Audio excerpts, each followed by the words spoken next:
Capal. Sorry dek. Allah, abang tinggal kejap kedai ni. Tahu saya tolong abang, tolong niaga kan bang. Patut tadi sama tak jalan. Apa ni? Ni dek, nak capal apa dek? Kaki saya besar. Capal abang tak ada saya, macam mana? Capal tu macam-macam ada lah. Oh ya ke? Sebenarnya dibuat kurun ke-16. Ya.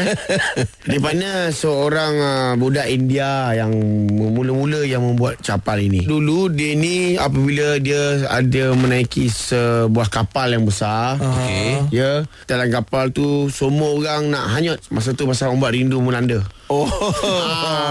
Masa awak ke-6 dah ada obat rindu kan? Itu cerita asal dia. Cerita asal dia. Okey, package lah. Bila dia ombak rindu melanda, kapal itu sebenarnya terhancur. Budak tu ada kat atas kapal tu? Budak India ni selamat. Dia sebab apa? Dia ambil sepian-sepian kapal tu. Dia terus terdampar ke tepi pantai. Yang ada kayu-kayu daripada kapal tu lah. Satu hari tu bila lepas dia selamat tu, dia terpijak tapak Sulaiman. Tapak Sulaiman yang 3 segi tu? 5 segi. 5 jari. Itu pun salah satu sebab lah.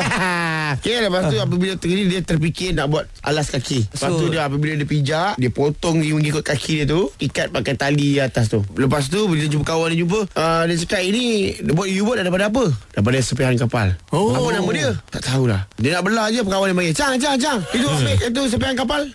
Apa? Capal. Capal.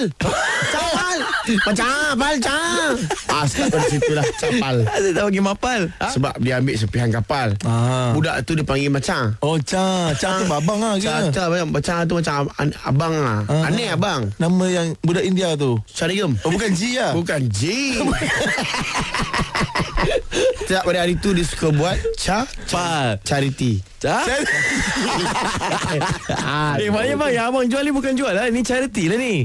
Kalau charity sangat pun tak boleh kan. Apa nak lagi kan ni? Abang kena ikut sejarah bang. Baru bagus. Tapi tak apa, sejarah mungkin berulang.